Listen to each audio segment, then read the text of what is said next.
ಸ್ನೇಹಿತರೆ, ಮತ್ತೊಮ್ಮೆ ನನ್ನ ಚಾನಲ್ಗೆ ಪ್ರೀತಿಯ ಸ್ವಾಗತ. Welcome back to my channel.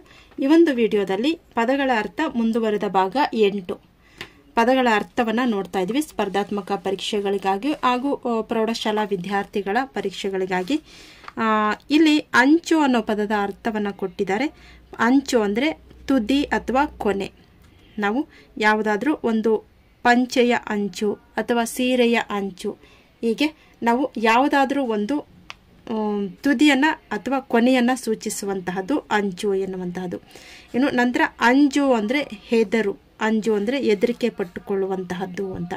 ನಂತರ ಅಗ್ರಿ ಅಂದರೆ ಪಾದ, ಇದೊಂದು ಸಂಸ್ಕೃತ ಪದ. ಅಗ್ರಿ ಅಂದರೆ ಪಾದ. ಅಕ್ಕರೆಯ ಅಂದರೆ ಅಕ್ಕರೆಯ ಗಿಳಿ ಅಂದರೆ ಪ್ರೀತಿಯ ರಾಜಗಿಳಿಯಂತವಳು ಅಂತ. ನೆಕ್ಸ್ಟು ಅಚ್ಚಳಿಯದೆ ಅಂದರೆ ಅಂದಗೆಡದಂತೆ, ಅಂದಗೆಡದಂತೆ ಎನ್ನುವಂಥದ್ದು ಅರ್ಥ. ಅಡ್ಡ ಆಯ್ದರು ಅಂದರೆ ಮೇಲೆ ಬಿದ್ದು ಬಂದರು. ಅಣಿಗೊಳಿಸು ಅಂದರೆ ಸಿದ್ಧ ಮಾಡು, ಸಿದ್ಧಗೊಳಿಸು. ಅದಟು ಅಂದರೆ ಪರಾಕ್ರಮ, ಅದಟು ಅಂದರೆ ಪರಾಕ್ರಮ. ಅನುವರ, ಅನುವರ ಅಂದರೆ ಯುದ್ಧ. ಅಭ್ಯುದಯ ಏಳಿಗೆ, ಅಭಿವೃದ್ಧಿ. ಅಪಾರ ಮಿತಿ ಇಲ್ಲದ, ಕೊನೆ ಇಲ್ಲದ, ಮಿತಿ ಇಲ್ಲದ. ಅಮ್ಮೆ ಸಾಧ್ಯವಿಲ್ಲ. ಅರಿ ತಿಳುವಳಿಕೆ. ಅರಿಬಲ ಅಂದರೆ ವೈರಿ ಸೈನ್ಯ. ಅಸದಳ ಅಂದರೆ ಸಾಧ್ಯವಿಲ್ಲ. ಅಸಮಬಲ ಅಂದರೆ ಸಮಾನವಲ್ಲದ ಶಕ್ತಿಯುಳ್ಳವ, ಸಮಾನವಲ್ಲದ ಶಕ್ತಿಯುಳ್ಳವ ಅಂತ ಅರ್ಥ. ಅಹಿತರು ಅಂದರೆ ಹಿತವಲ್ಲದವರು. ಆಜುಬಾಜು, ಆಜುಬಾಜು ಅಂದರೆ ಅಕ್ಕಪಕ್ಕ ಎನ್ನುವಂತಹದ್ದು ಅರ್ಥ. ಮುಂದುವರಿತಾ ಆತ್ಮಸ್ಥೈರ್ಯ, ಆತ್ಮಸ್ಥೈರ್ಯ ಅಂದರೆ ಅಂತರಂಗದಲ್ಲಿ ಇರುವಂತಹ ಧೈರ್ಯ. ಆತ್ಮಸ್ಥೈರ್ಯ ಅಂದರೆ ಏನು? ನಮ್ಮ ಅಂತರಂಗದಲ್ಲಿ ಇರುವಂತಹ ಧೈರ್ಯ. ಆಪೆ ಅಂದರೆ ಸಮರ್ಥನಾಗುವೆ. ಆಹವ ಯುದ್ಧ, ಆಹವ ಅಂದರೆ ಯುದ್ಧ. ಇಂಗಿತಾಕ್ಷಿ ಅಂದರೆ ಅಭಿಪ್ರಾಯವನ್ನು ನಿರೀಕ್ಷಿಸಿದವಳು. ಅಭಿಪ್ರಾಯ, ಇಂಗಿತಾಕ್ಷಿ ಅಂದರೆ ಏನು? ಅಭಿಪ್ರಾಯವನ್ನು ನಿರೀಕ್ಷಿಸಿದವಳು. ಇಕ್ಕು ಅಂದರೆ ಇಡು ಅಥವಾ ಬಡಿಸು. ಇಯತ್ತೆ ಅಂದರೆ ತರಗತಿ, ಇಯತ್ತೆ ಅಂದರೆ ತರಗತಿ. ಇವೆಲ್ಲ ಕೂಡ ಹಳೆಗನ್ನಡ ಪದಗಳು. ನೋಡಿ, ಇಕ್ಕು ಅನ್ನೋದು ಈ ಒಂದು ನಾವು ಕನ್ನಡದಲ್ಲಿ ಬೇರೆ ಬೇರೆ ಒಂದು ರಾಜ್ಯಗಳಲ್ಲಿ ಕನ್ನಡವನ್ನು ಡಿಫ್ರೆಂಟ್ ಆಗಿನೇ ಮಾತಾಡ್ತಾರೆ. ಈ ಇಕ್ಕು ಅಂತ ಹೇಳುವಂಥದ್ದು ಜಾಸ್ತಿ ನಾವು ಕೋಲಾರ ಕಡೆ ನೋಡ್ತೀವಿ ಈ ರೀತಿಯ ಒಂದು ಕನ್ನಡ ಒಂದು ಭಾಷೆಯನ್ನು. ನಂತರ ನೋಡಿ, ಋಣ ಅಂದರೆ ಸಾಲ ಅಥವಾ ಹಂಗು. ಎರೆ ಅಂದರೆ ಹೊಯ್ಯುವುದು. ಎಸುಗೆ ಅಂದರೆ ಬಾಣ ಪ್ರಯೋಗ, ಎಸುಗೆ ಅಂದರೆ ಬಾಣ ಪ್ರಯೋಗ. ಐಶ್ವರ್ಯ ಅಂದರೆ ಸಂಪತ್ತು, ಸಿರಿ.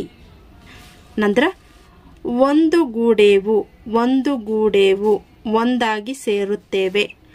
ಒಕ್ಕಳ ಮಕ್ಕಳು, ಬೇಸಾಯಗಾರರ ಮಕ್ಕಳು. ಒಕ್ಕಳ ಮಕ್ಕಳು ಅಂದರೆ ಬೇಸಾಯಗಾರರ ಮಕ್ಕಳು. ಒಡಲು ಅಂದರೆ ಹೊಟ್ಟೆ, ಶರೀರ. ಒಣಗಿ ಪಲ್ಯ. ಒತ್ತೆ ಆಧಾರವಾಗಿ ಇಡುವಂತಹ ವಸ್ತು ಅಥವಾ ಅಡವು ಅಂತ ಹೇಳ್ತಾರೆ. ಒಸರು ಜಿನುಗು, ಒಸರು ಅಂದರೆ ಜಿನುಗು. ಒರಸಿ ನಾಶ ಮಾಡಿ. ಓತಿಕೇತ ಗೋಸುಂಬೆ, ಊಸರವಳ್ಳಿ, ಆಗಾಗ್ಗೆ ಬಣ್ಣ ಬದಲಿಸುವ ಜೀವಿ. ಓತಿಕೇತ ಅಂದರೆ ಗೋಸುಂಬೆ ಅಂತ ಹೇಳ್ತಾರೆ, ಊಸರವಳ್ಳಿ ಅಂತಾರೆ ಹೇಳ್ತಾರೆ. ಇದೇನೆ ಆಗಾಗ ಬಣ್ಣ ಬದಲಿಸುವಂತಹ ಜೀವಿ ಅಂತ ಕೂಡ ಹೇಳ್ತಾರೆ. ಒಸರಿಸು ಅಂದರೆ ಹಿಂದಕ್ಕೆ ತಳ್ಳು. ಔತಣ ಅಂದರೆ ವಿಶೇಷ ಭೋಜನ, ಔತಣ ವಿಶೇಷ ಭೋಜನ. ಮತ್ತೆ ಕಂಪು ಅಂದರೆ ಸುಗಂಧ ಅಥವಾ ಪರಿಮಳ, ಸಮಾನಾರ್ಥಕ ಪದ ಕೂಡ ಆಗುತ್ತೆ. ಕಂಪು ಅಂದರೆ ಸುಗಂಧ, ಪರಿಮಳ. ಕಡೆ ಅಂದರೆ ನಿವಾರಿಸು. ಕಡು ಇಕ್ಕಟ್ಟು ಅಂದರೆ ಅತಿ ಕಿರಿದಾದ ಜಾಗ. ಕಡು ಇಕ್ಕಟ್ಟು ಅಂದರೆ ಅತಿ ಕಿರಿದಾದ ಜಾಗ. ಕರಣ ಅಂದರೆ ಒಡಲು, ಶರೀರ, ಇಂದ್ರಿಯ ಎಲ್ಲ ಕೂಡ ಒಂದೇ ಅರ್ಥ ಕೊಡುತ್ತೆ. ಕರಣ ಅಂದರೆ ಒಡಲು, ಶರೀರ, ಇಂದ್ರಿಯ. ಕರುನಾಡು ಅಂದರೆ ಕನ್ನಡ ನಾಡು. ಕಾರ್ಯಾಕ ಅಂದರೆ ಕರಿಯಕ್ಕೆ, ಕರಿಯಲು. ಕಲಡಿ ಕೂಡಿಸಿ. ಕಳೆ ಕಾಂತಿ ಅಥವಾ ತೇಜಸ್ಸು. ಕಾದುವರು ಯುದ್ಧ ಮಾಡುವರು, ಕಾದುವರು ಅಂದರೆ ಯುದ್ಧ ಮಾಡುವರು. ಕಾಲಗರ್ಭ ಅಂದರೆ ಇತಿಹಾಸ, ಕಾಲಗರ್ಭ ಅಂದರೆ ಇತಿಹಾಸ. ನಂತರ ಕಾಳಗ ಯುದ್ಧ. ಕುಣಿತ ಅರ್ಥ ನರ್ತನ. ಕುಮಂತ್ರ ಅರ್ಥ ಮೋಸದ ಆಲೋಚನೆ. ಕುಮಂತ್ರ ಅಂದರೆ ಏನು? ಮೋಸದ ಆಲೋಚನೆ. ಕೃತಾಂತ ಯಮ, ಕೃತ್ಯ ಕೆಲಸ. ಕೆಚ್ಚು ಧೈರ್ಯ ಅಥವಾ ಸಾಹಸ. ಕೈಂಕರ್ಯ ಸೇವೆ ಮಾಡುವಂತಹದ್ದು, ಕೈಂಕರ್ಯ ಸೇವೆ ಮಾಡುವಂತಹದ್ದು. ಕೈಲಾಸ ಅಂದ್ರೆ ಶಿವನ ವಾಸಸ್ಥಾನ. ಶಿವನ ವಾಸಸ್ಥಾನ ಯಾವುದು? ಕೈಲಾಸ. ಸಮಾನವಾದ ಅರ್ಥ. ಕೊಚ್ಚೇವು ಅಂದ್ರೆ ಕತ್ತರಿಸುತ್ತೇವೆ. ಕೊಟ್ಟೆ ಗೂಡು, ಕೊಳೆ ಹೊಲಸು, ಕೆಸರು. ಕೋಪಪಣಿ ಅಂದ್ರೆ ಕೋಪವೆಂಬ ನಾಗರ ಹಾವು. ಕೋಪಪಣಿ, ಕೋಪ ಪಣಿ, ಕೋಪವೆಂಬ ನಾಗರ ಹಾವು. ಕ್ಷಾಮ ಬರ, ಕ್ಷೀಣಿಸು ಚಿಕ್ಕದಾಗು. ಕ್ಷೇತ್ರ, ಕ್ಷೇತ್ರ ಕಾರ್ಯ ಅಂದರೆ ಆಯಾ ಜಾಗದ ಅಥವಾ ಪ್ರದೇಶದ ಇತಿಹಾಸವನ್ನು ಸಂಗ್ರಹಿಸುವುದು. ಕ್ಷೇತ್ರ ಕಾರ್ಯ ಅಂದರೆ ಆಯಾ ಜಾಗದ ಪ್ರದೇಶದ ಇತಿಹಾಸವನ್ನು ಸಂಗ್ರಹಿಸುವುದು. ಇನ್ನು ಕಂಡಿಗೆಳೆ ಅಂದರೆ ನಾಶಪಡಿಸು. ಕಂಡಿಗೆಳೆ ಅಂದ್ರೆ ನಾಶಪಡಿಸು. ನಂತರ ಗರುಕೆ ಹುಲ್ಲು, ಗರಿಕೆ ಹುಲ್ಲು. ಗೇಯುವ ದುಡಿಯುವ, ಗೇಯ್ಮೆ ದುಡಿಮೆ ಅಂತ ಹೇಳ್ತಾರೆ. ಗೋಡು ಗೊಬ್ಬರ, ಗೋಡು ಗೊಬ್ಬರ ಅಂದರೆ ರೇವೆ ಮಣ್ಣು ಮತ್ತು ಸಗಣಿ, ಎಲೆ, ಕಸ, ಕಡ್ಡಿ ಇವುಗಳ ಮಿಶ್ರಣವನ್ನು ನಾವು ಗೋಡು ಗೊಬ್ಬರ ಅಂತ ಕೂಡ ಹೇಳ್ತೀವಿ. ಗೋಡು ಗೊಬ್ಬರ ಅಂದರೆ ರೇವೆ ಮಣ್ಣು ಮತ್ತು ಇವೆಲ್ಲ ಕೂಡ ಮಿಕ್ಸ್ ಆಗಿರಬೇಕು. ರೇವೆ ಮಣ್ಣು ಮತ್ತು ಸಗಣಿ, ಎಲೆ, ಕಸ, ಕಡ್ಡಿ ಇವುಗಳ ಮಿಶ್ರಣವನ್ನು ನಾವು ಗೋಡೆ ಗೊಬ್ಬರ ಅಂತ ಹೇಳೋದು. ಗೋಲಿ ಗಜ್ಜುಗ, ಗೋಲಿ ಗಜ್ಜುಗ ಅಂದರೆ ಆಟಕ್ಕಾಗಿ ಬಳಸುವ ಗುಂಡಾಗಿರುವ ಗಾಜಿನಿಂದ ಮಾಡಿದ ವಸ್ತು ಮತ್ತು ಮುಳ್ಳಿನ ಪೊದೆಯ ಕಾಯಿಯನ್ನು ನಾವು ಗೋಲಿ ಗಜ್ಜುಗ ಅಂತ ಹೇಳ್ತೀವಿ. ಜ್ಞಾನ ಅಂದರೆ ನೆನಪು. ಜ್ಞಾನ ಇದೆಯಾ ನಿನಗೆ, ನೆನಪು ಇದೆಯಾ ಅಂತ. ಘನ ಅಂದರೆ ದೊಡ್ಡ, ಘನ ಅಂದರೆ ದೊಡ್ಡ. ಚರ ಸೇವಕ, ಚರ ಅಂದರೆ ಸೇವಕ. ಚಿನ್ನಿ ದಾಂಡು, ಚಿನ್ನಿ ದಾಂಡು ಅಂದರೆ ಕೋಲಿನಿಂದ ಆಡುವ ಹಳ್ಳಿಯ ಆಟ. ಕೋಲಿನಿಂದ ಆಡುವ ಹಳ್ಳಿಯ ಆಟವನ್ನು ಚಿನ್ನಿ ದಾಂಡು ಅಂತ ಹೇಳ್ತೀವಿ. ಇಷ್ಟು ಚಿನುಮಯ, ಚಿನುಮಯ ಅಂದರೆ ಶುದ್ಧ ಜ್ಞಾನದಿಂದ ಕೂಡಿದ, ಶುದ್ಧ ಜ್ಞಾನದಿಂದ ಕೂಡಿದ ಚಿನುಮಯ. ಚುಕ್ಕೆ ಅಂದರೆ ನಕ್ಷತ್ರ, ತಾರೆ. ಚೇತನ ಮನಸ್ಸು. ಚೇತರಿಸು ಎಚ್ಚರಗೊಳ್ಳು, ಗುಣವಾಗು. ಚೌಕಾಬಾರ ಒಂದು ಬಗೆಯ ಒಳಾಂಗಣ ಆಟ. ಈ ಚೌಕಾಬಾರವನ್ನು ನಾವು ಹಳ್ಳಿ ಕಡೆ ಈಗಲೂ ಕೂಡ ಆಡ್ತಾರೆ. ಒಂದು ಬಗೆಯ ಮನೆಯ ಒಳಗಡೆ ಆಡುವಂತಹ ಆಟ. ನಂತರ ಛೇದನ ಮುರಿಯುವುದು. ಜನಪ ಅಂದರೆ ರಾಜ, ಜನಪ ಅಂದರೆ ರಾಜ, ದೊರೆ, ಅರಸ. ಢಂಬ ಅಂದರೆ ಮೋಸ ಅಥವಾ ಸೋಗಿನ ನುಡಿ, ಸೋಗಿನ ನುಡಿ. ತ್ರಾಣ ಅಂದರೆ ಶಕ್ತಿ. ತೀಡು ಬೀಸು. ತೀರ್ಥಕ್ಷೇತ್ರ ಪವಿತ್ರ ಕ್ಷೇತ್ರ. ತೀರ್ಥಕ್ಷೇತ್ರಕ್ಕೆ ಸಮಾನಾರ್ಥಕ ಪದ ಪವಿತ್ರ ಕ್ಷೇತ್ರ. ಅರ್ಥ ಕೂಡ ತೀರ್ಥಕ್ಷೇತ್ರಕ್ಕೆ ಪವಿತ್ರ ಕ್ಷೇತ್ರ. ತ್ರಿವಿಕ್ರಮ ಅಂದರೆ ಬಲಶಾಲಿ ವಿಷ್ಣು. ತ್ರಿವಿಕ್ರಮ ಅಂದರೆ ಬಲಶಾಲಿ ಅನ್ನೋ ಅರ್ಥ ಕೂಡ ಕೊಡುತ್ತೆ. ವಿಷ್ಣುವಿಗೆ ಮತ್ತೊಂದು ಹೆಸರು ತ್ರಿವಿಕ್ರಮ ಅಂತ. ನಂತರ ತುಷ್ಟಿ ಅಂದರೆ ತೃಪ್ತಿ. ತುಷ್ಟಿ ಅಂದರೆ ತೃಪ್ತಿ. ತೂರು ಎಸೆ ನೂಕು. ತೂರು ಅಂದರೆ ಎಸೆ ನೂಕು. ತೊರೆ ನದಿ ಅಥವಾ ಹೊಳೆ. ತೊರೆ ಅಂದರೆ ನದಿ ಅಥವಾ ಹೊಳೆ. ದಂಡು ಸೈನ್ಯ. ದಡ್ಡಿ ಅಂದರೆ ದೊಡ್ಡಿ ಅಥವಾ ಹುಲ್ಲಿನ ಗುಡಿಸಿಲು. ದಾಢ್ಯ ಶಕ್ತಿ, ಧೈರ್ಯ. ದಾಢ್ಯ ಅಂದರೆ ಶಕ್ತಿ ಅಥವಾ ಧೈರ್ಯ. ದರ್ಶಿಸು ಕಾಣುವುದು, ಭೇಟಿ ಮಾಡುವುದು ಮೊದಲಾದಂತಹ ಅರ್ಥ ದರ್ಶಿಸು ಅಂದರೆ. ದುರ್ದೈವ ಕೆಟ್ಟ ಅದೃಷ್ಟ. ಕೆಟ್ಟ ಅದೃಷ್ಟವನ್ನು ದುರ್ದೈವ ಅಂತ ಹೇಳ್ತಾರೆ. ದೈತ್ಯೇಂದ್ರ ಅಂದರೆ ರಾಕ್ಷಸರ ಒಡೆಯ. ದೈತ್ಯೇಂದ್ರ ಅಂದರೆ ರಾಕ್ಷಸರ ಒಡೆಯ. ನಭೋಮಂಡಲ ಅರ್ಥ ಆಕಾಶ. ನಭೋಮಂಡಲ ಅಂದರೆ ಆಕಾಶ. ನಾಣ್ಣುಡಿ. ನಾಣ್ಣುಡಿ ಗಾದೆ ಮಾತಿಗೆ ನಾವು ನಾಣ್ಣುಡಿ ಅಂತ ಹೇಳ್ತೀವಿ. ನಾಣ್ಣುಡಿ ಅಂದರೆ ನಾಡಿನ ನುಡಿ. ನಾರುವ ಕೇರಿ. ನಾರುವ ಕೇರಿ ಅಂದರೆ ದುರ್ವಾಸನೆ ಒಡೆಯುವ ಅಥವಾ ಬೀರುವ ಬೀದಿ. ದುರ್ವಾಸನೆ ಒಡೆಯುವ ಅಥವಾ ಬೀರುವ ಬೀದಿ. ನಿರ್ಗತಿಕರು ಅಂದರೆ ಅನಾಥರು. ನಿಶ್ಶಬ್ದ ಮೌನ. ನಿಸರ್ಗ ಅಂದರೆ ಪ್ರಕೃತಿಯನ್ನು ನಾವು ನಿಸರ್ಗ ಅಂತ ಹೇಳ್ತೀವಿ. ನೀರಾವರಿ ಅಂದರೆ ವ್ಯವಸಾಯಕ್ಕೆ ನೀರು ಒದಗಿಸಲು ಮಾಡಿದ ವ್ಯವಸ್ಥೆ. ನೀರಾವರಿ ಅಂದರೆ ವ್ಯವಸಾಯಕ್ಕೆ ನೀರು ಒದಗಿಸಲು ಮಾಡಿರುವಂತಹ ವ್ಯವಸ್ಥೆಯನ್ನು ನಾವು ನೀರಾವರಿ ಅಂತ ಹೇಳ್ತೀವಿ. ಪಟಗ ಅಂದರೆ ರುಮಾಲು. ಪಟಗ ಅಂದರೆ ಒಂದೇ, ರುಮಾಲು ಅಂದರೂ ಒಂದೇ. ಪತಾಕೆ ಅಂದರೆ ಬಾವುಟ. ಬಾವುಟನ ಪತಾಕೆ ಅಂತ ಕೂಡ ಹೇಳ್ತೀವಿ. ಪರಂಪರಾಗತ ಅಂದರೆ ಪರಂಪರೆಯಿಂದ ಬಂದದ್ದು ಅಂತ. ಪರಂಪರಾಗತ ಅಂದರೆ ಪರಂಪರೆಯಿಂದ ಬಂದದ್ದು. ಪರಿ ಅಂದರೆ ರೀತಿ ಅನ್ನೋದು ಅರ್ಥ. ಪರಿಗಣಿಸು ಅಂದರೆ ಭಾವಿಸು. ಪರಿಷೆ ಅಂದರೆ ಜಾತ್ರೆ. ಪರಿಗಣಿಸು ಅಂದರೆ ಭಾವಿಸಿಕೊಳ್ಳುವುದು. ಪರಿಷೆ ಅಂದರೆ ಜಾತ್ರೆ. ಪಾಂಡಿತ್ಯ ವಿದ್ವತ್ತು ಅಥವಾ ವಿಶೇಷವಾದ ಜ್ಞಾನಕ್ಕೆ ಪಾಂಡಿತ್ಯ. ಪಿತ್ರಾರ್ಜಿತ ಅಂದರೆ ತಂದೆಯಿಂದ ಅಥವಾ ಹಿರಿಯರಿಂದ ಬಂದದ್ದು ಅಂತ. ತಂದೆಯಿಂದ ಅಥವಾ ಹಿರಿಯರಿಂದ ಬಂದದ್ದು. ಪಿತ್ರಾರ್ಜಿತ ಆಸ್ತಿ ಅಂದರೆ ತಂದೆಯಿಂದ ಅಥವಾ ಹಿರಿಯರಿಂದ ಬಂದದ್ದು.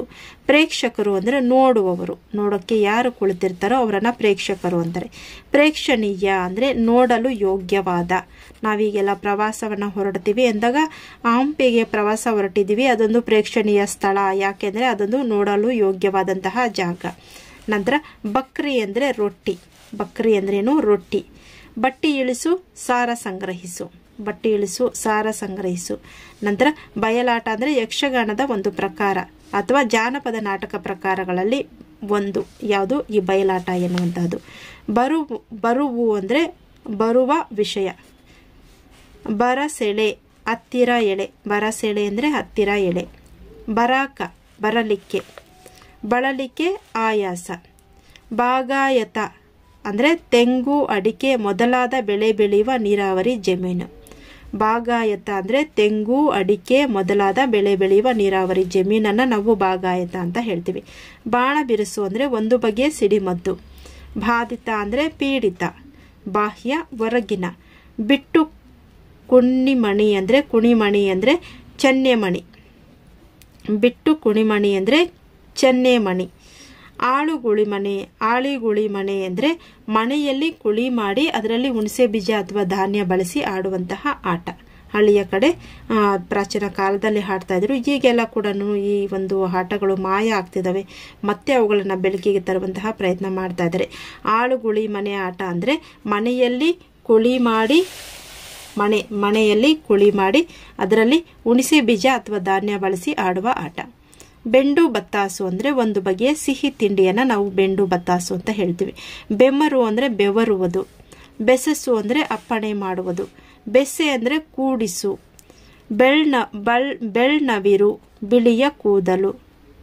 ಬೆಳ್ನವಿರು ಅಂದರೆ ಬಿಳಿಯ ಕೂದಲು. ಬೊಕ್ಕಸ ಅಂದರೆ ಭಂಡಾರ. ಬೊಪ್ಪ ಅಂದರೆ ತಂದೆ. ಬೋಗಣಿ ಅಂದರೆ ದೊಡ್ಡ ಪಾತ್ರೆಯನ್ನು ಬೋಗುಣಿ ಅಂತ ಹೇಳ್ತಾರೆ. ಭ್ರಮೆ ಅಂದರೆ ಇದ್ದದ್ದನ್ನು ಇದ್ದ ಹಾಗೆ ಅಲ್ಲದೆ ಬೇರೆ ರೀತಿ ಗ್ರಹಿಸುವುದು. ಭ್ರಮೆ ಅಂದರೆ ಇದ್ದದ್ದನ್ನು ಇದ್ದ ಹಾಗೆ ಅಲ್ಲದೆ ಬೇರೆ ರೀತಿಯಾಗಿ ನಾವು ಅದನ್ನು ಗ್ರಹಿಸುವಂತಹದ್ದು. ಭೀಕರ ಅಂದರೆ ಭಯಾನಕ. ಭೇಟಿ ಅಂದರೆ ಸಂದರ್ಶನ. ಮಧು ಸಿಹಿ. ಮನದಾಣ್ಮ ಮನಸ್ಸಿನ ಒಡೆಯ. ಮನದಾಣ್ಮ ಮನಸ್ಸಿನ ಒಡೆಯ. ಮನ್ನಿಸು ಕ್ಷಮಿಸು. ಮರಕೋತಿ ಮರದೊಂದಿಗೆ ಆಡುವ ಒಂದು ಬಗೆಯ ಹೊರಾಂಗಣ ಆಟ.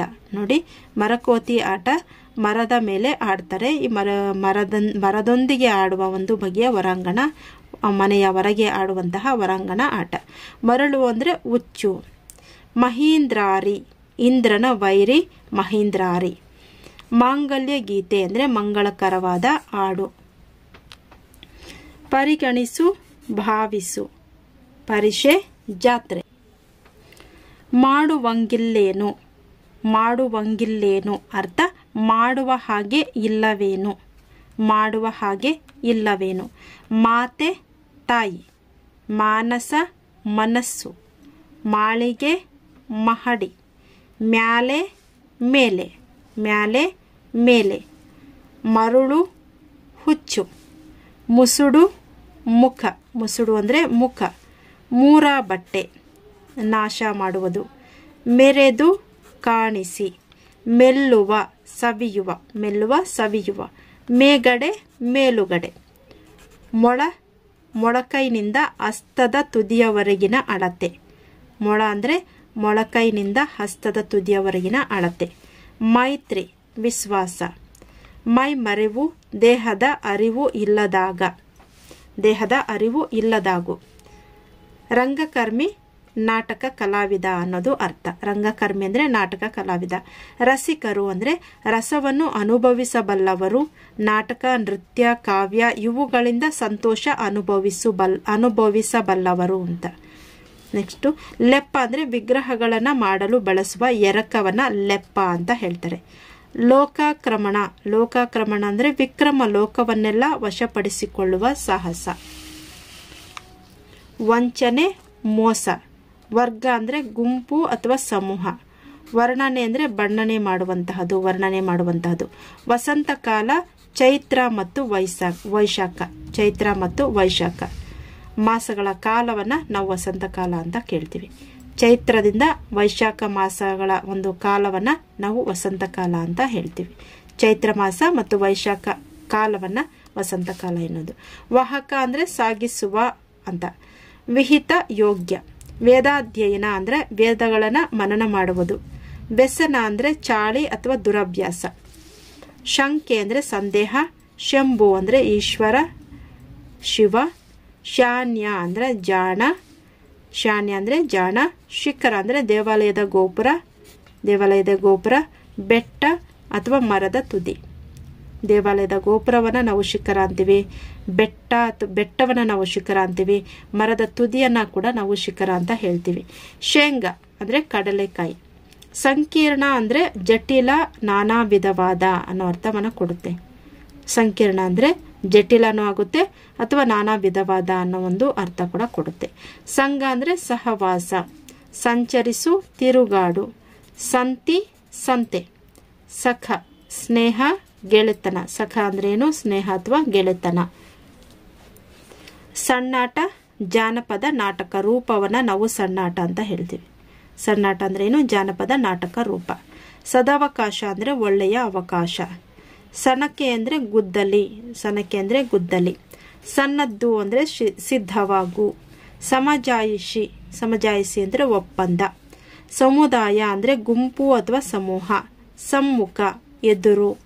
ಸಾಕ್ಷಾತ್ಕಾರ ಅಂದರೆ ಅರಿವು ಅಥವಾ ಅನುಭವ. ಸಾನ್ನಿಧ್ಯ, ಸಾಮೀಪ್ಯ, ಹತ್ತಿರ, ಇರುವಿಕೆ.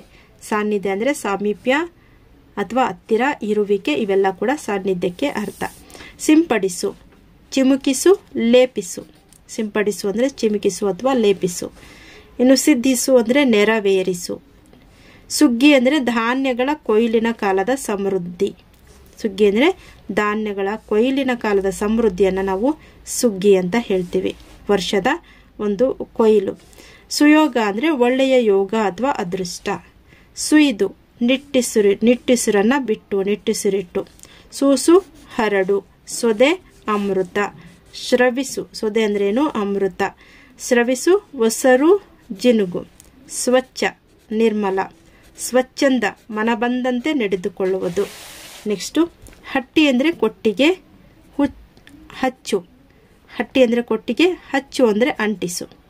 ಹಣ್ಣಾದ ಬಾಳಿನ, ಹಣ್ಣಾದ ಬಾಳಿನ ಅಂದರೆ ವಯಸ್ಸಾದ. ಹರಿಗೋಲು, ನಾವೆ ಅಥವಾ ದೋಣಿ. ಹರಿಗೋಲು ಅಂದರೆ ನಾವೆ ಅಥವಾ ದೋಣಿ. ಹರಿವು, ಪ್ರವಹಿಸು. ಅಸುಳೆ, ಮಗು. ಹಾರಿಕೆ ಉತ್ತರ. ಹಾರಿಕೆ ಉತ್ತರ ಅಂದರೆ ನಿಜವಾದುದನ್ನು ಮರೆಮಾಚುವ ಉತ್ತರ. ಹಾರಿಕೆ ಉತ್ತರ ಅಂದರೆ ನಿಜವಾದನ್ನು ಮರೆ ಮಾಡಿ ಹೇಳುವಂತಹ ಉತ್ತರ, ಮರೆಮಾಚುವ ಉತ್ತರ. ಆಲ್ದಿಂಗುಡು, ಆಲ್ದಿಂಗಳು ಅಂದರೆ ಹಾಲಿನಂತಹ ಚಂದ್ರ ಅಥವಾ ಬೆಳದಿಂಗಳು. ಹಿಮ ಅಂದರೆ ಚಳಿಗಾಲ ಅಥವಾ ಮಂಜಿನ ಹನಿ. ಚಳಿಗಾಲ ಅಥವಾ ಮಂಜಿನ ಹನಿ. ಹಿಮ್ಮೆಟ್ಟಿಸು, ಹಿಂದಕ್ಕೆ ಸರಿಸು ಅಥವಾ ಸೋಲಿಸು. ಹುರಿಗೊಳಿಸು, ಹಗ್ಗ ಮಾಡು, ಬಲಪಡಿಸು. ಹೊಂಟೆ ಅಂದರೆ ಹೊರಟೆ. ಹೊಂಟೆ ಅಂದರೆ ಏನು? ಹೊರಟೆ. ಹೊಂಡ, ಹಳ್ಳಕ್ಕೆ ನಾವು ಹೊಂಡ ಅಂತ ಕೂಡ ಹೇಳ್ತೀವಿ. ಹೊದರು ಅಂದರೆ ಪೊದೆ. ಹೊದರು ಅಂದರೆ ಪೊದೆ. ಹೊಸೆ, ಹುರಿ ಮಾಡು, ಹೆಣೆ. ಹೊಸೆ ಅಂದರೆ ಹುರಿ ಮಾಡು, ಹೆಣೆ. ಇದಾಗಿದೆ ಸ್ನೇಹಿತರೆ 100ಕ್ಕೂ ಅಧಿಕ ಪದಗಳ ಅರ್ಥ ಕಾಂಪಿಟೇಟಿವ್ ಎಕ್ಸಾಮ್ಸ್ಗೆ ಹಾಗೂ ಪ್ರೌಢಶಾಲಾ ವಿದ್ಯಾರ್ಥಿಗಳಿಗಾಗಿ. ವಿಡಿಯೋ ಇಷ್ಟ ಆಗಿದೆ ಅಂತ ಭಾವಿಸ್ತೀನಿ. ಮತ್ತೆ ಭೇಟಿಯಾಗೋಣ ಮುಂದಿನ ವಿಡಿಯೋದಲ್ಲಿ. ಧನ್ಯವಾದಗಳು.